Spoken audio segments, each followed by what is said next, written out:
Hello， 大家好，我是马修。YouTuber 实况直播已经成为我们生活中的一个要素，也是不少人想要加入看看的兴趣活动。但这方面的知识和观念都有点基础，身边没有前辈可以教，所以想说 YouTuber 还要被笑，那就让我来帮各位一一解答。也将会是一个大坑系列，会教各位设备上的选择和使用，还有各种软体的教学和应用，像是 Adobe Premiere 剪辑教学，还有 AE 的特效教学，还有 YT 缩图的制作方式。这方面就让我来帮大家上堂设计课。那今天来到我们第二堂课 ，OBS 的设定和简单易懂的相关专业知识。这次先来讲设定的部分，影片时间轴有每项设定的标记，每项都会先说建议调整的设定，再来说该设定相关的原理和知识。单纯想调设定的能使用标记直接跳过，想要学更深的可以继续看，建议还是学一下相关的知识，方便在日后调整时不会一问三不知，甚至说你懂了就能依照自己的需求调整。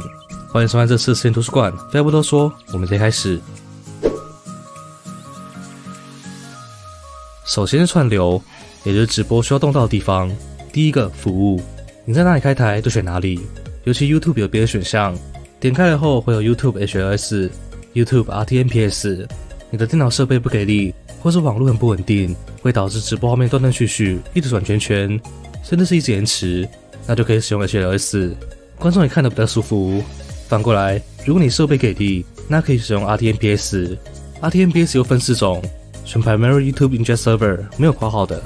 下面的使用串流精要是要贴到你 YouTube 直播后台，才能跟你 OBS 做连接，也切记不要将精要给任何人看。首先来说说 HLS 和 RTMPS 是什么。HLS 是基于 HTTP 的串流传输协定，原理就是把你的直播分成很多个档案来下载，让客户端自行选择要接收哪份档案。也就是你的观众会让你的直播尽量保持顺畅，代价就是画质延迟。但 HLS 也能让许多网络不好的观众，甚至是身在国外要另外看台的，都会让他们尽量保持直播顺畅。因为 HLS 高延迟的特性，会到15秒甚至30秒，对于需要即时互动的直播来说是很伤的，只适合于比赛直播、转播，或者像电台、广播这种互动性低的直播活动。而 RTMPS 是即时传输协定，刚刚选伺服器那边还有括号的版本，没有括号的是 RTMPS， 有的话是 RTMP， 差别就在于 RTMPS 多一个安全加密的保障， RTMPS 就具备了 HLS 没有的低延迟，秒数大概是在1到5秒内，所以也成为大多数人选择的直播传输协定。再来是输出，上面的输出模式请选成进阶，然后来看到串流的地方。编码器有分为 NVIDIA NVENC H264、X264，有 N 卡并且不错就选 H264，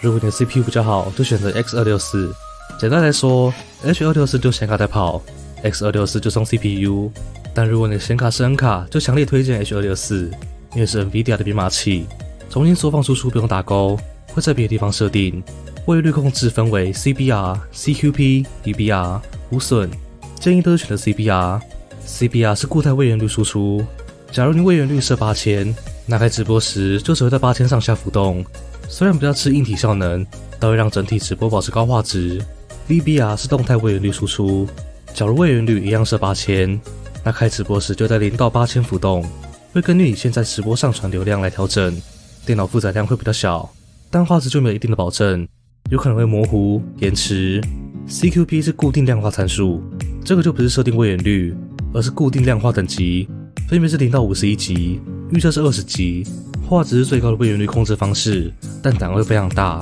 数值越小画质越高，档案越大，反之同理。而0级就是无损画质。直播的位元率还是得看各位的电脑如何，我之前有开过几次直播都是设置在1万，更详细的位元率在待会录影的地方会讲。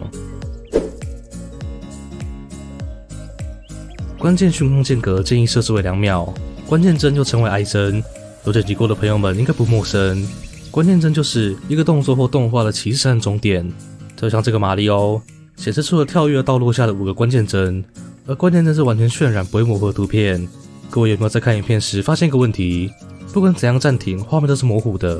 因为你暂停到的地方不是关键帧，所以关键帧越多，其实单对于画质来说是越好的，因为完全渲染和清晰的帧数变多了，少了之间的模糊帧。但放在直播的话，多并不是好事，也会增加你直播的负担，观众们也要花更多时间载入你的直播画面，所以设置为2是在品质和效能之间的最佳平衡。设置为2秒的意思就是起始关键帧到结束关键帧的时间，那如果你是在录影片，又需要大量暂停画面，像是许多游戏的 speedrun 教学影片，或者游戏攻略教学，你必须暂停讲解，你一定会希望暂停的画面是清晰而不是模糊的。这时候，较多的关键帧就会帮助解决这个问题。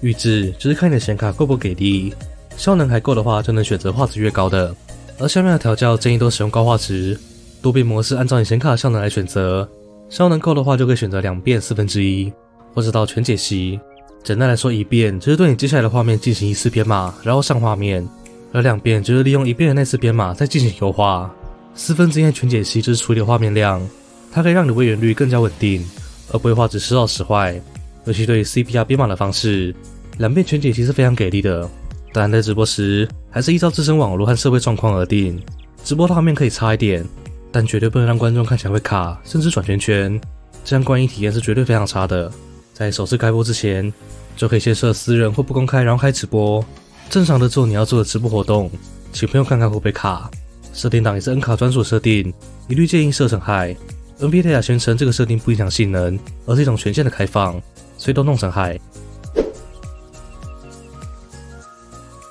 接下来先讲最大壁画格数，因为编码缓冲预测与它有关，这个又称为逼帧。讲到这个，又得先讲到 P 帧。P 帧又称为预测帧，是参考前因帧而做出的本帧，而2个关键帧之间就夹杂了 P 帧和 B 帧。暂停影片是模糊的，就是因为你暂停在 P 帧上，因为它是参考预测出来的，在渲染和解析上一定比较差。而 B 帧就是双向预测帧 ，P 帧是参考上一帧，而 B 帧是参考前一帧，记录本帧，再预测下一帧。所以可想而知，画质一定会更好，同样也会比较吃效能，而且会消耗位元率，会降低画面在运动时的图像品质，所以并不是越多越好。在高动态的游戏，像是斗争特工2、赛车游戏等等，会产生画面像素化或者残影，所以建议设置3就好。若是低动态游戏，像是卡牌游戏、LOL 等等，就能设置到4甚至更多，这样画质会更好。我们再回到编码缓冲预测，它会利用 GPU 的 CUDA 来辅助。CUDA 简单来说就是把显卡当成 CPU 在运算，它虽然能够优化逼真的品质，但同样也会消耗大量位元率，用在高动态游戏一样不是很好，并且你的显卡会多另一个负荷，所以开启这个在直播玩高动态游戏时不是很好。但同样，低动态游戏可以开启增加画质。再来心理视觉调整，同样是 N 卡的功能，虽然同样会提高显卡的负载，但强烈建议开启，会大幅提升你在高动态游戏时的画面品质，尤其是你在较大程度转画面的时候，像是甩枪、转头等等。最后的 GPU 就是选择你要哪张显卡来运算这场直播，单显卡就预设0不要去动，有双显卡甚至更多的，就能利用这个功能将跑游戏的显卡和跑直播的显卡给分开，降低单张显卡的负载程度。双显卡直播也是不少有条件的实况主的选择，能够绝对确保游戏和直播顺畅的进行。接下来到录影这部分，基本上设定都和直播差不多就可以，比较好查的是编码器，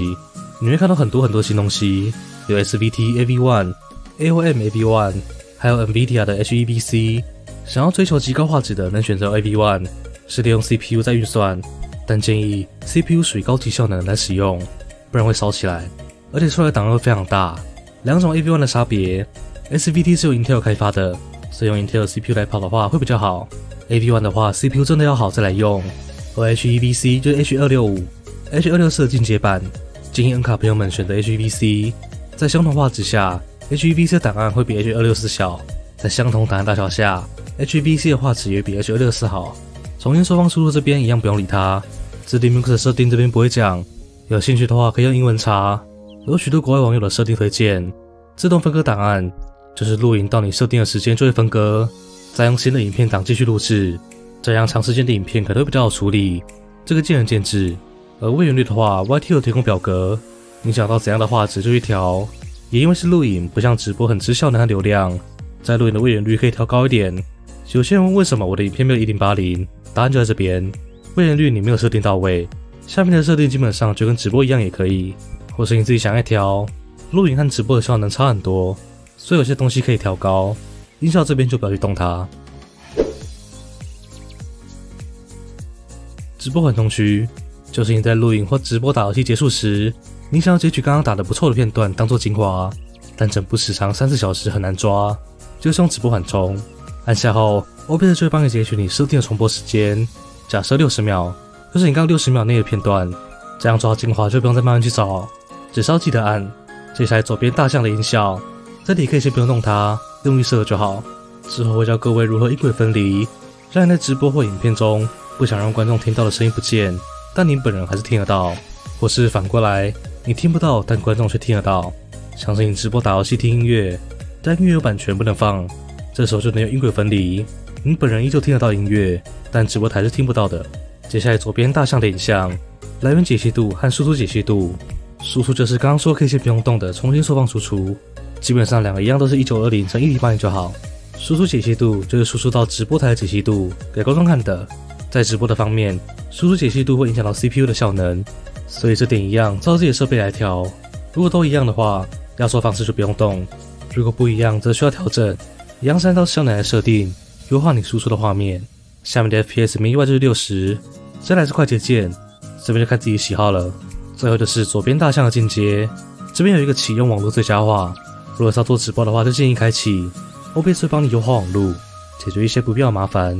其他的都可以不用动。OBS 设定篇就到这边结束了，接下来还有使用篇，界面功能上的使用教学。OBS 的部分大概就分这2部影片，在使用篇也会教大家如何做音轨分离，还有在直播画面上加入东西等等。有任何问题会在下方提问，我尽我所能回答。那么这边我是马修，感谢你的收看，喜欢的朋友请别离三点小铃铛，我们下期见。